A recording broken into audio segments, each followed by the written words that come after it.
I first saw Mike McClean when he was a very animated roaming reporter on Channel 4's The Big Breakfast in the 90s.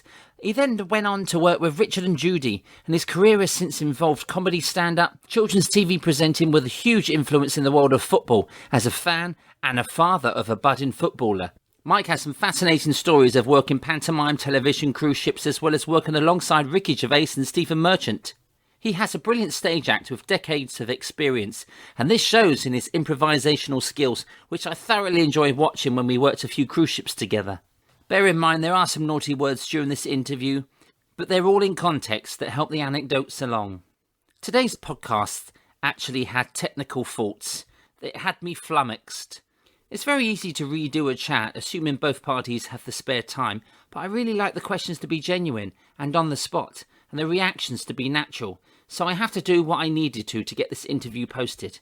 It was meant to be a few weeks back, but I can wait no longer. I want you to hear about the very funny and talented Mike McClean.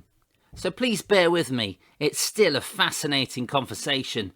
So welcome to Eyes and Teeth, the fantastic and funny Mike McClean. I don't know about you, but I work a lot, I write a lot with a mate of mine called Jerry Kay. He's a great stand-up. And when we work together, it's like brilliant. And it's weird, I don't know if you find the same, right? But if you see an act on stage and it's a mate of yours and you go, listen, I've got a line here you could use. I don't know if you want it. And he goes, oh yeah, it's brilliant.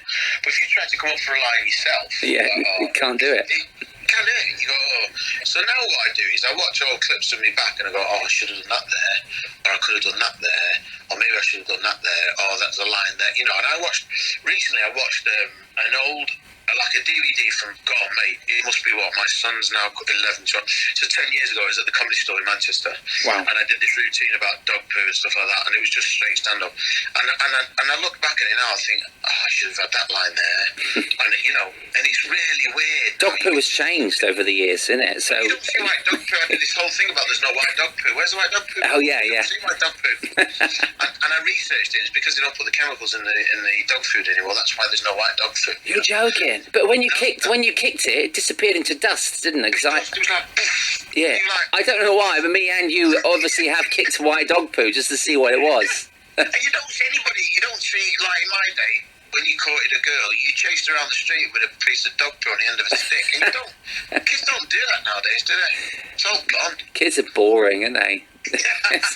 Let's throw shit at each other. That's the good old days. That's what we need. It was like, come on, do the garden, pick that dog up and just run around with it, chase that girl with it. My kids are looking at me as if I'm like, are you a dickhead or what? I'm like, it's fun, come on. Put that Xbox down, turn that computer off. There's a dog having a outside. We need to get out there and play. Yeah, that's true. It's true, mate.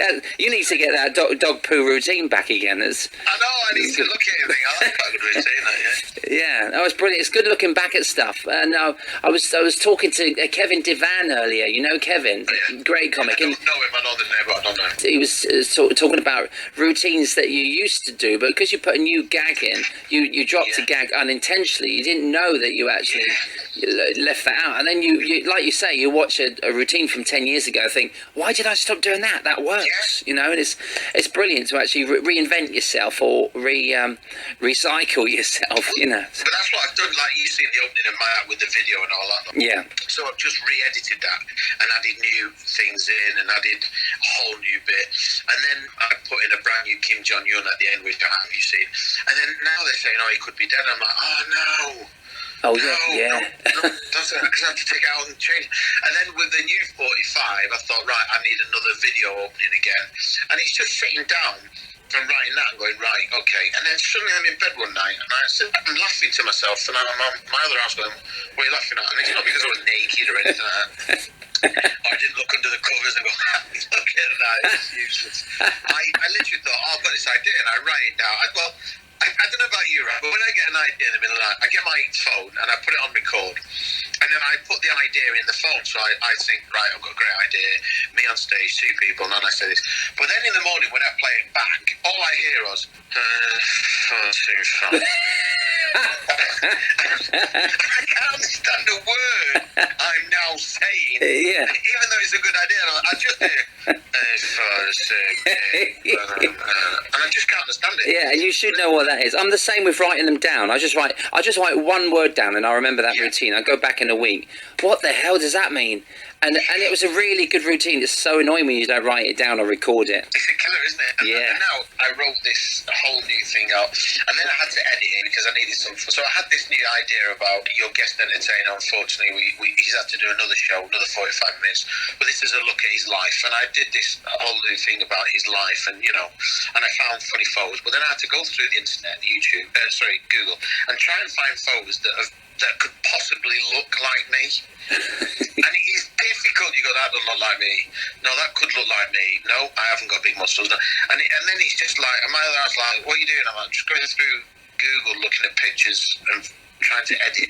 And then eventually trying to find, then I do the edit, and then I get everything right. I'm like, brilliant. And then it doesn't save. And it doesn't save because of something I've bought. And the guys at Apple have been fantastic. They've gone through it, they've taken it apart and gone. And it was just, do you know what, Steve? It was just this one thing that set me back about, and I'm not kidding you when I say this, honest to God, it must have set me back about 4 or 5 hours. And I'm like, no! But now it's done, and it's good, and it's ready to go. Oh, brilliant. So, you know as well as I do, it'll either work or it won't work. So. Yeah, definitely. You won't know till you get on the stage, do you? So can I ask you, you must have been asked before, Mike Squeaky McClean, are you called that now still, or just Mike McClean now? Do you know where it came from? And it's true, this is true. It's when I was doing the kids, I did a show called Madfit, I wrote a show called Madfit on ITV, and I did a panto, and one of the actors, it was his birthday, and he was like, I think 19, 20, he was still a virgin, and I was like, right, we need to get him a strippogram. So I, being in my intimate wisdom, ran a couple of stripograms and said, look, can you come round and take care of this lad? But not like that, but just strip in front of him. Blah, oh no, there's nothing more than you want at a 19-year-old virgin is a couple of strippers to intimidate you. Thank you. Right, I had to give him my right arm for that. And then I ended up sort of being with one of them, and then she went to the papers. And so when she went to the papers, it was all, I was doing Madfit at the time, and I think they just done Richard Bacon in the paper for his Wow. And then they did myself and a couple of, so I was in the middle pages of the News of the World, and back then the News of the World was one of the best selling newspapers, and I was in the centre of this, and it said not Squeaky McClean, and not so clean McClean, sorry, it said not so clean McClean. Anyway, and I was gutted. And Andy Leach, who's one of the funniest comedy magicians, everybody rang me up and went, oh, what are you doing? And Andy Leach rang up, and I was just about to say, oh, Andy, not you as well. And he just went, mate, that is the best bit of publicity ever. And I was like, what? He went, you're in the middle of the best. That is great. And I never forget that call. And it made me realise, going, actually, And then when I went on The Big Breakfast, they ran the story again, and a comedian called John Mann, big comic on the circuit. He came up with the name Not So Squeaky McClean, and at the time I was out on a location, and the Irish comic who was married to Amanda Byron, Belfast comic, Patrick Keatley.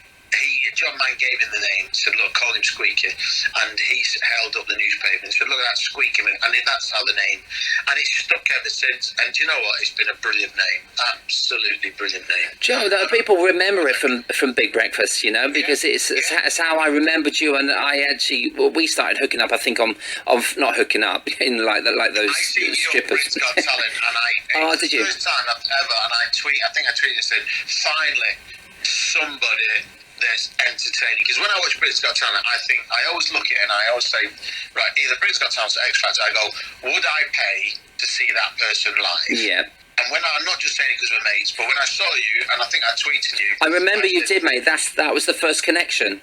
Yeah.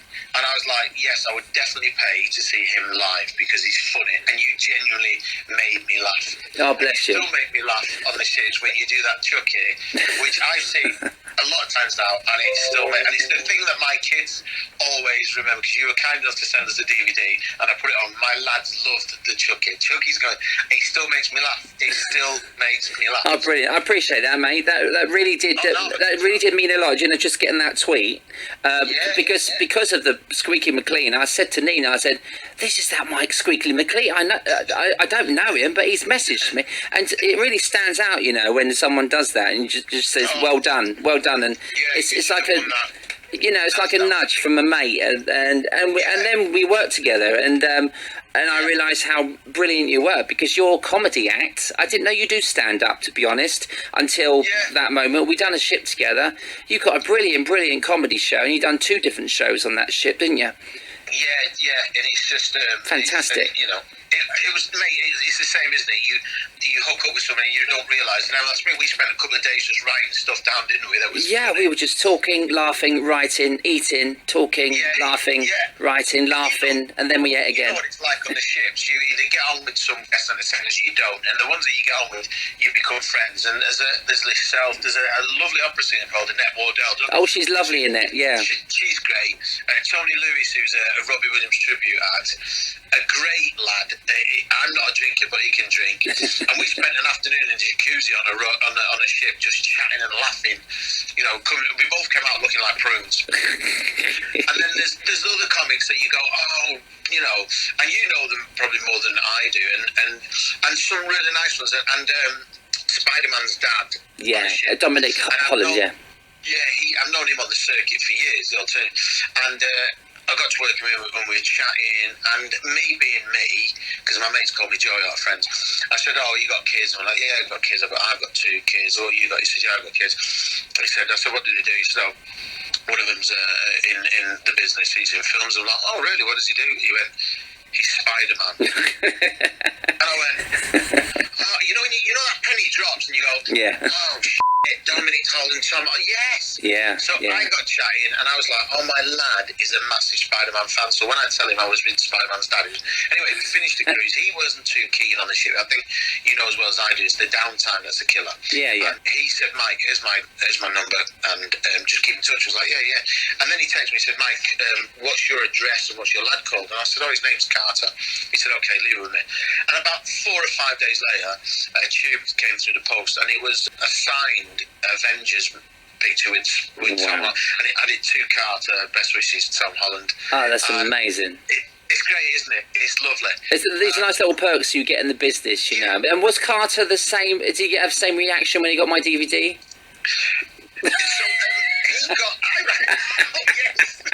I did. If he's any consolation, Steve, I said to Carter, "You know that guy that was on BT?" I said, "Look at that, he sent me his DVD." And I said, "Come on, sit down and watch it." No, don't. No. Did you tell him to sit down, watch him? He has also worked with Spider-Man's dad. And when I was 20, I did a comedy club with Dominic, but it was in the afternoon. I was given 5 minutes, and then Dominic was on after me. And it was an afternoon lunch gig. It was a bit weird. And I was starting out. Yeah. He's a brilliant comic, but a great writer, isn't he? He's a great comedy writer as well. Yeah, I think we said it on the ship, aren't we? You're either a great writer. I always find, I don't know if you find, you're either a great writer and an average performer, or a great performer and not a great writer. Yeah. And that's what I found in the industry. Ice and Steve. And you'll know as well as I do, trying to come up with stuff for yourself is very, very difficult. I can't sit down with a blank canvas and just write. It comes to me, like you said, it comes to me when I'm going to bed or I'm driving, or that's why you need a dictaphone most of the time, because it's all.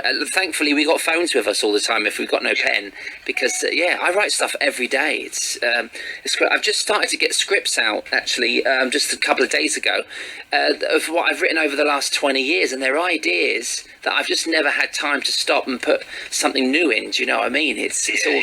Do you find as well that because you have got a solid answer, I'm not just saying that, but do you think, I don't know whether I want a chance trying this stuff now. I don't know whether I want a chance. You know, it's that chance. Do you do it? Do you know you've got your stuff in that little corner that is 100% rock solid, guaranteed laughs, and then you think, do I try this new stuff? Do I try this new stuff? Yeah. I'm kind of, would you call it brave? I'm not sure. If I write a gag, just before I walked on stage once, I was literally half an hour before I walked on. Actually, I think it was in between shows. You know, you get that 45 to an hour in between 2 45s. So I was on a ship, and we were in Italy. We were just passing Mount Etna. And I was there. I thought, I'm just going to stay here for half hour and then go and get ready for the next show. And then a poem came to me. I started to write a little poem about, and I think it's an obvious gag, Mount Etna and Mount Edna. I think there's a gag about mounting a lady called Edna or something. Yeah, but I actually wrote a poem all around it. It was Arthur Lager writing a poem about his Italian girlfriend, and it was about there's about 2 verses. But because we were passing it that day, I actually went in and done it in the second show. I wrote it down and I read it out as a poem, and it got a really, really big laugh. I was quite proud of myself. You know, when you write something that works. Yeah, it was very topical because it was about to explode over the ship. So it was all, there was a little bit of fire sort of brewing on top and some smoke. So, but it was a really nice punchline to the poem, you know. And putting gags in poems was something quite unique. So I did that. It's very difficult putting something brand new in because you don't know if it does work until you put it in front of the audience. And should you take that risk in a professional cruise contract? Not really.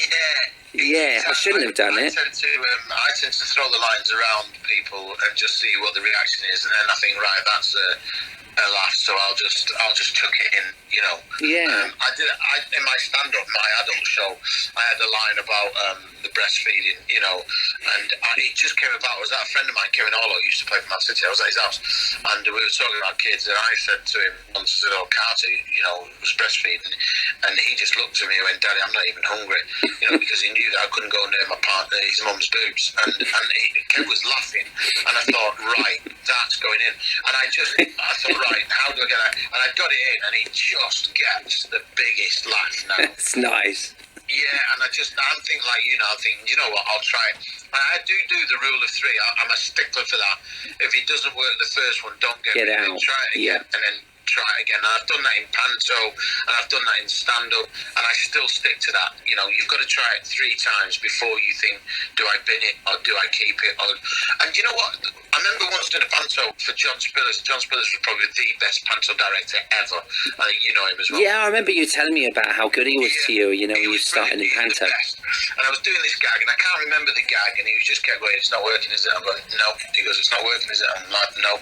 And every time we visit, I change the word, and he goes, "No, not working." And then one night, I just went on, and I just changed 2 words, and I can't remember what the words were. I just delivered it differently, and he got a massive laugh, and he stood in the wings at the end of the first half, and he just went, "About time."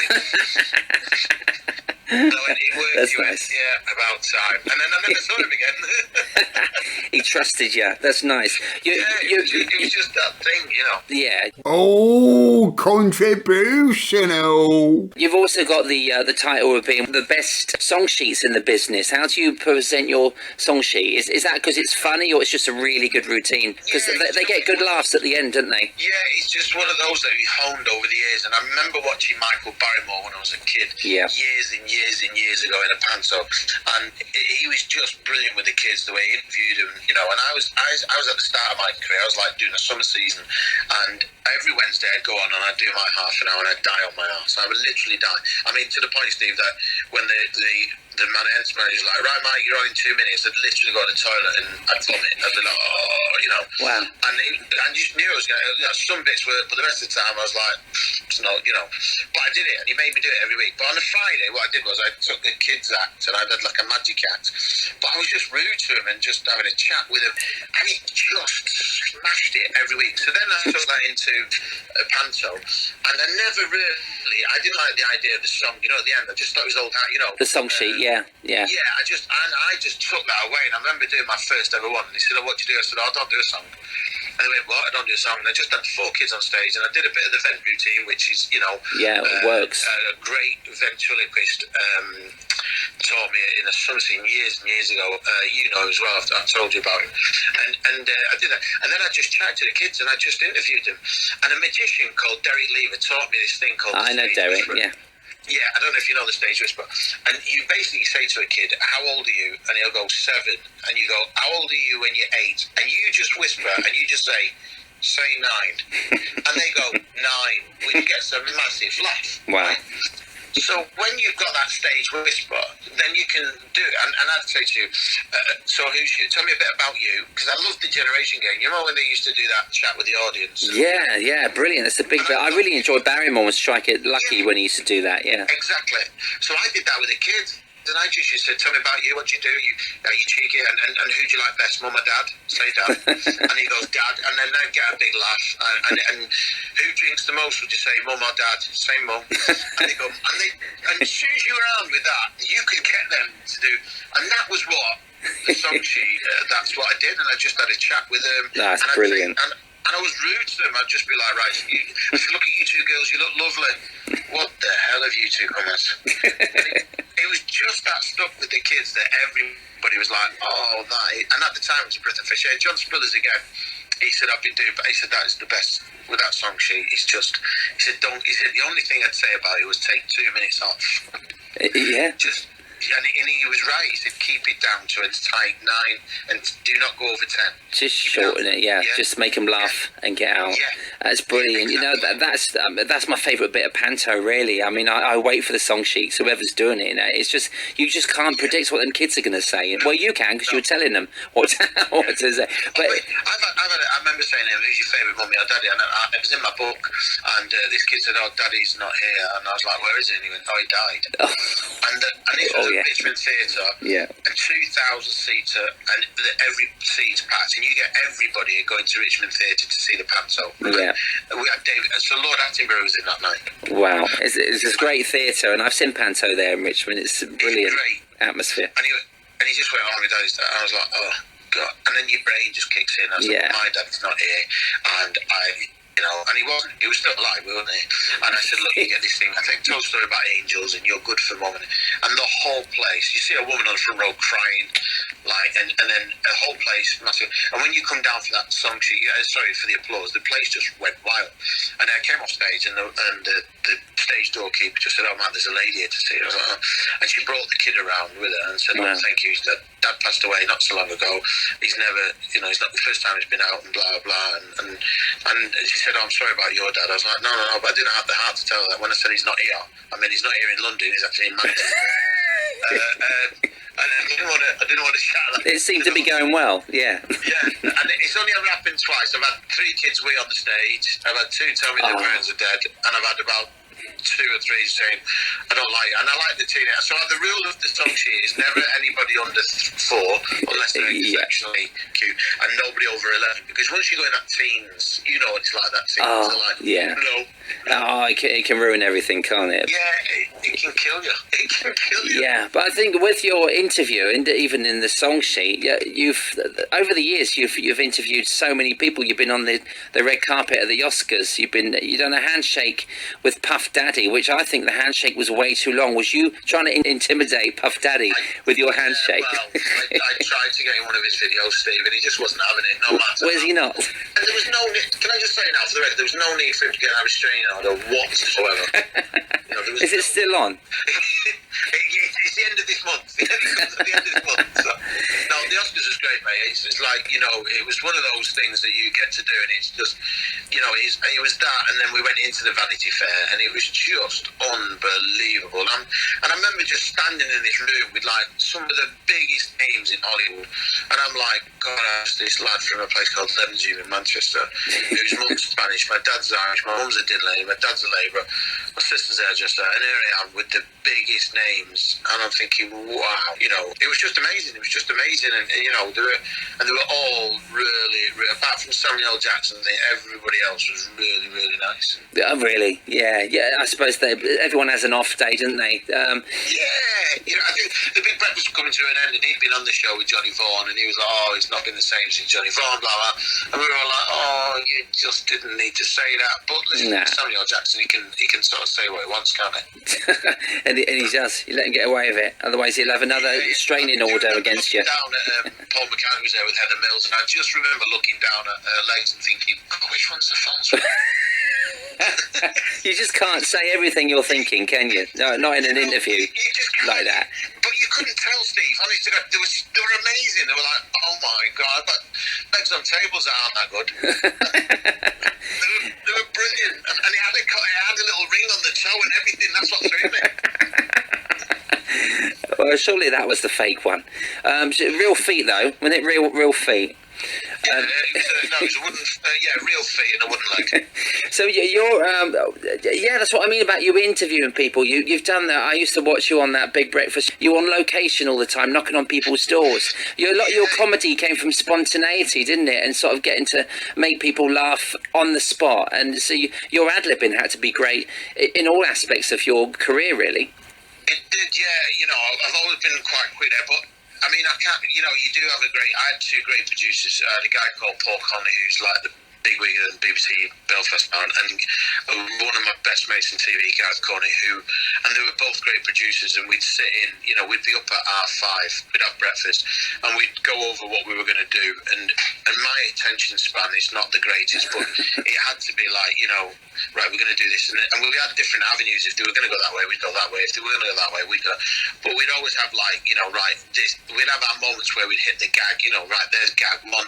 So we always had 3 hits on the Big Breakfast. We'd have a teaser, we'd have the main one, and then the goodbye one. Yeah. And it was always in the main one that the big, we'd have a little gag in the teaser, we'd have 2 or 3 in the main one, and then we'd probably have 1 in the goodbye one. But we'd always have these gags that we would hit, whether it be. But we found we always went on really. We'd get to a place like, say for example in Ipswich, and we'd go like, we get in a taxi and go, mate, which is the roughest area around here? And the taxi driver was like, oh, it's so and so, and you go, right, take us there. And he goes, no, mate, you don't want to go there. And we're like, no, we do want to go there. And we always went to the roughest estates ever, and we had everybody out in their pajamas at like 7:30, 8 o'clock in the morning, on a field, Steve, on a field next to their council house. I remember that, but they followed you, didn't they? They always went. Yeah. Everyone wanted to be on telly, even if they weren't dressed. Yeah. It was amazing. One day we gave away a 32-inch TV. Now, it doesn't sound much now, but back then 32-inch flat screen was the big thing, right? And the next day we gave away pumpkins. But what I did was, I said, let's keep the box of the TV and put the pumpkins in and pretend we're giving away this. We don't mention it, we just say we're giving away this. And it was just filled with pumpkins. But the guy that won it, we got what we wanted. We got his face when he opened it and revealed his pumpkins. But he took every pumpkin home. Did he? And he phoned his kids and said, get around here and collect these pumpkins. And he took everyone home. Was he a scarecrow? Was he? No, but he just took everyone. We couldn't believe it. You'd go, oh no, it's all right. But no, he took every pumpkin home. Well, he was happy. Well, you created some really funny moments on there. Ice and Steve. And then you worked for Richard and Judy, doing a similar thing. Was that doing the on location as well for them? Yeah. Again, like I said, Gareth Corney, he went from the Big Breakfast, he went to Richard and Judy, and he rang me and said, look, and Richard Blackwood was doing it at the time, and I don't think Judy got Richard, or she didn't, I don't know what the situation was. Right. And he said, look, do you want to do this? I was like, yeah, okay. So I had to go to their house and meet up with them and have a barbecue and chat with him. And then my first OB was in Blackpool, some conference there that went on. It was all about the sci-fi conference, Okay. And Richard liked it. Now the boss at the time was Simon Ross, who's Jonathan Ross's brother. One of them. He's got 4, 5. And he wasn't that keen on me, but the head of Channel 4 was, and Richard and Judy was. But Judy, more than anything, was a real big fan. And she's like, I really like him. Richard was. And then they said, right, okay. And we did this thing. So we used to rock up to somebody's town and go, do you know who is famous from this town? So we went to Stoke and we had like Frank Boff and other people that you wouldn't even care about, but we build it up like, this is where Frank went to school and this is, and Channel 4 loved it and then said, right, do another 6. Whereas Simon Ross was like, well, we won't be doing any more of that. But Channel 4 went, no, we'll do another 6. And then it was just that case I had to prove myself, and Richard and Judy, once you got them on board, were great. And sort of did the first year and I was like, look, thank you so much, I really enjoyed it. And at the rap party Richard said, well, and we used to finish in July, so we'd have July and August off. And he said, right, well, I'll see you in September. I was like, what? And then that was it. It was just 7 years, just great. And them two were, without doubt, I think them two and Ricky Gervais probably the nicest people I've ever had the pleasure of working with. Yeah, that's incredible. I mean, it's all in your book, isn't it? Oh, I remember him, which people do. They go, oh, that's him.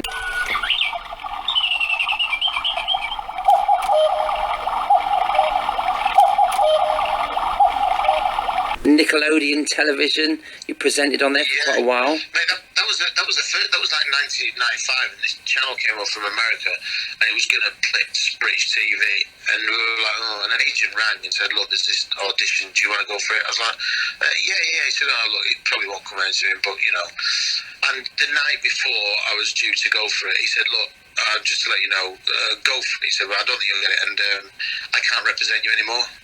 And I was like, oh, okay, no worries. And half of me thought, should I go? Anyway, I ended up going and getting the gig, and he missed out on a lot of commission, so I didn't. And I just signed for a 3-year, and he came over, and it was brilliant. It was absolutely brilliant. It just ripped kids' TV apart. We could do anything, you know, within reason. Yeah. And it was just fantastic.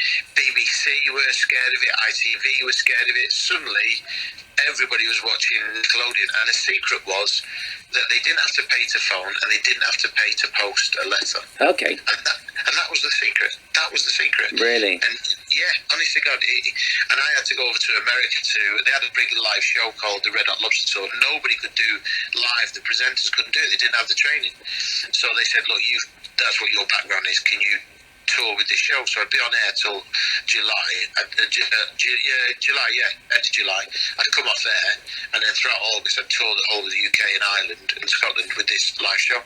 Wow. I had to go over to America, and I was like, right, this will work, that won't work. I'll tell you why that won't work, because A, we haven't got the weather, and B, if you throw out 4 or 5 big balloons in England, they'll either get nicked or they'll get popped. So Yeah. but Steve, they were fantastic, and it was one of the greatest experiences of my life. Do you like being on stage? Do you like being like doing theatre? Because you're an actor as well, so you've been acting since 9. So do you like getting the laughs, or do you like actually acting? Same as you. You can't be getting a laugh, can you? No, You just no. You can't be. There's no feeling like it when you get a gag, and you know as well as I do. Once you've done that gag and you get that laugh, oh mate, It builds your adrenaline, doesn't it? It's just incredible, and it makes you want to not come off. It makes you stay on. I think that's why Ken Dodd always stayed on so long. Because he didn't abide by that rule, did he? Like, people wanted more. No. He just, I'm going to give them more, you know. No, I like it. It's all different. I like the learning aspect of that laughing. I did like Shameless and My Big Fat Diary and a few other bits, and it's just weird to do stuff and not get the laugh, you know. Yeah, when it's comedy television, like comedy series like Shameless or The Office Christmas Special, and you can't hear the laughter at all, but you know it's going to be there at the end result. Is that still nice? I mean, there's a lot of laughter obviously behind the scenes when they shout cut, especially with Ricky Gervais when he's laughing his head off behind the scenes. He just I'd been warned about him beforehand, and I'd met him a few times beforehand, and he just literally doesn't. Once he's got you, he doesn't let go. And it's just, do you know what? It's a play. I can't express, and I mean this sincerely, how much it is going into work. It's not even going into work with Ricky Gervais. It's just going in, getting paid for having a right laugh, and that's all it was. At the time, Stephen Merchant was directing. Okay. And we blocked in the morning, and my lines were bang on. I'm terrible at learning lines, but I made sure that I learned every line, blah, blah, blah. And I think the first couple of takes were all right, and then the third one, he just came out and said something completely different, and he was dressed as Austin Powers, and he just knocked, and I just couldn't stop laughing, just couldn't stop laughing, and that's it. Once he's got you, he doesn't let go. He's like a dog with a rag doll, you know, just doesn't let go. Yeah. And I remember Stephen, and I said to Stephen, I'm so sorry. He's like, no, don't worry about it, we've got loads of tape. I was like, right, okay. But it was, and I had lived once, and I went, oh, I'm sorry. He went, no, keep it in. I think Howard Brown sits down, and I go, who gives you extra? Who? And I went, sit down, Howard, we'll plug the chair in. And Ricky Gervais just started laughing. Yeah. I went, he went, no, keep it in. I was like, really? He was like, yes, keep it in. So, you know, he's not precious either. No, anyway, they'll inject a bit of comedy. Doing a film with him, it'd be amazing. Yeah. Wow. I mean, he's a king of comedy at the moment, isn't he? He's just knocking everything out there, and it's just selling. Netflix love him. Have you seen Afterlife? Yeah. We've watched both series. I've not re-watched it yet, but I would, because it's, as you know, it's a moment of actually making you laugh out loud, and then the next moment you've got tears running down your eyes, and that is a comedy genius when he could turn your emotions like that so quickly, and it's brilliant. Mate, that's the secret, isn't it?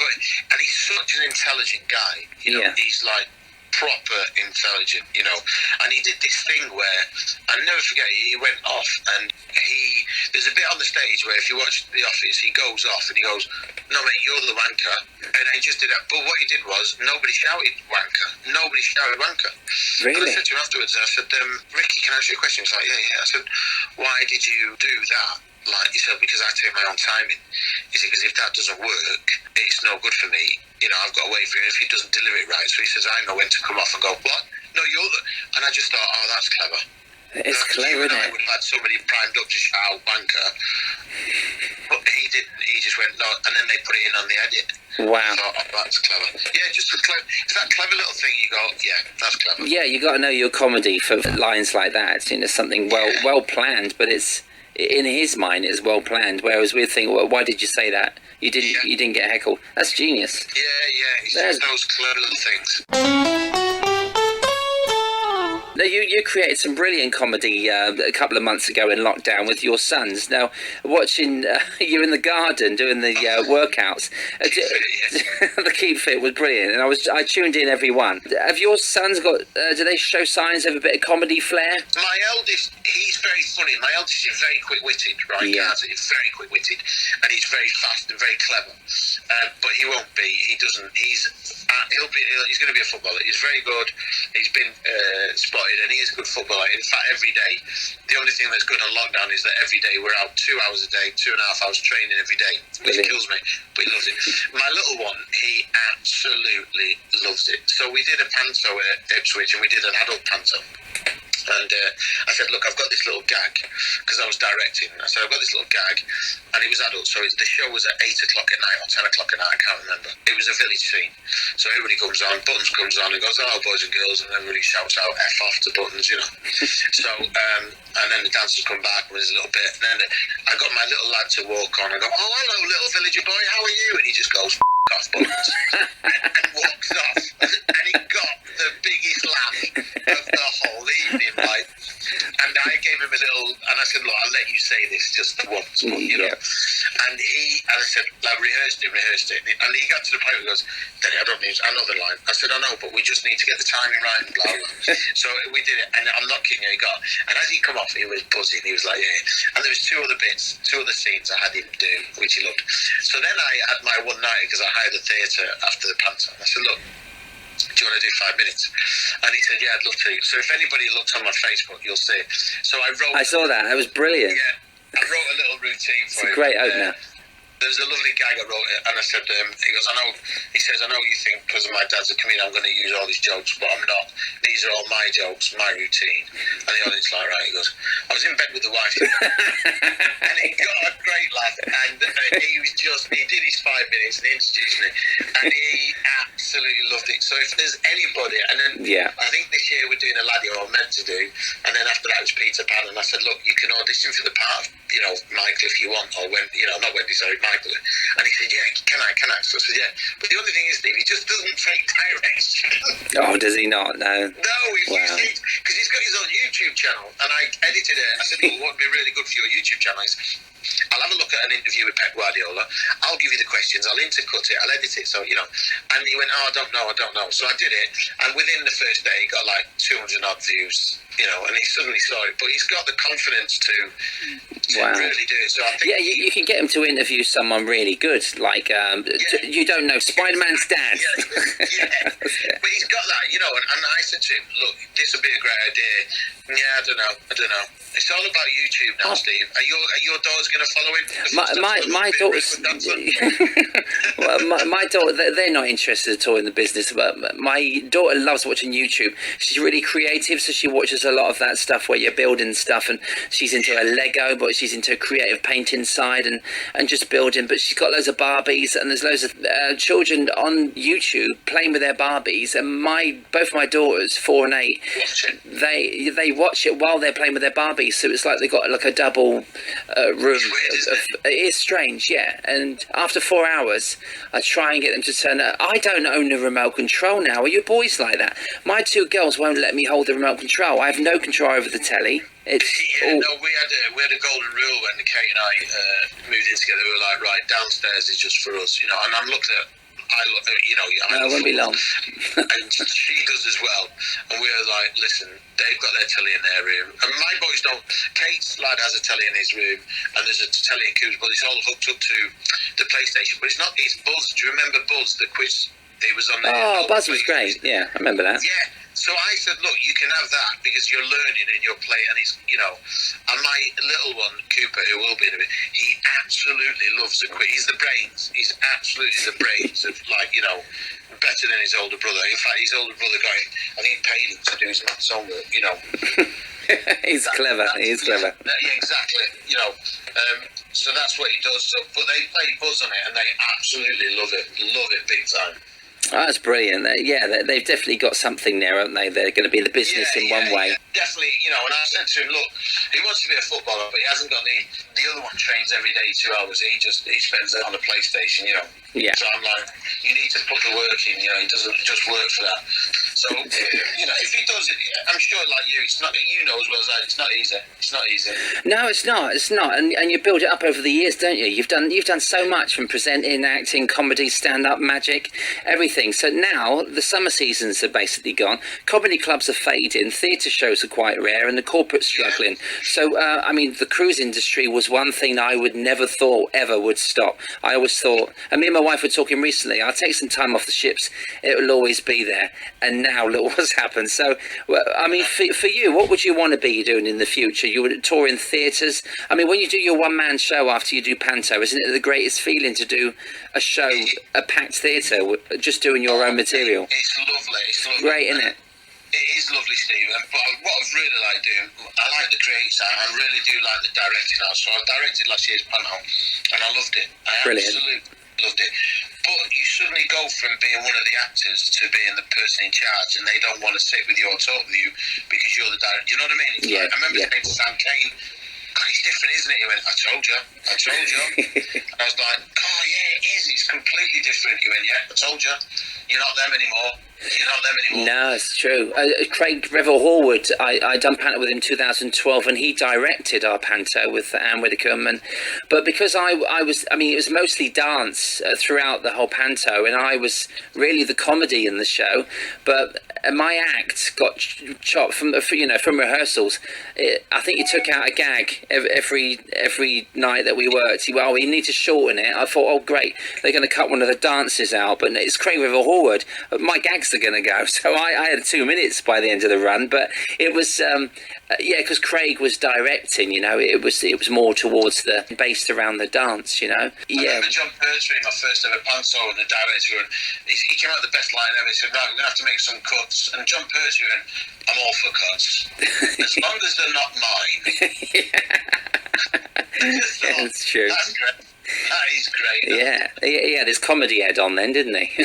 He used to give me director's commentary in his dressing room. We used to watch either Doctor Who or Words of It, and he'd give me a director's commentary in his dressing room before director's commentary was even out. He would say, right, do you know why I've done this? Do you know why I've done this? I'm like, no, and he goes, right, I've done this, and he used to do it all. He was brilliant, and I learned more in the 6 weeks with him than I did a drama college or anything. It was just brilliant. He was. Yeah, John Pertwee, one of the greats. Mike, thank you so much for talking to us today. What have you learned in the comedy world? What has been your best lesson over the years of just performing comedy? You're not going to please everybody. Yeah. You're not going to make everybody laugh. Because I don't know about you, but I was in that period where you think, right, I've got to make everybody laugh. If they're not laughing, then I'm not.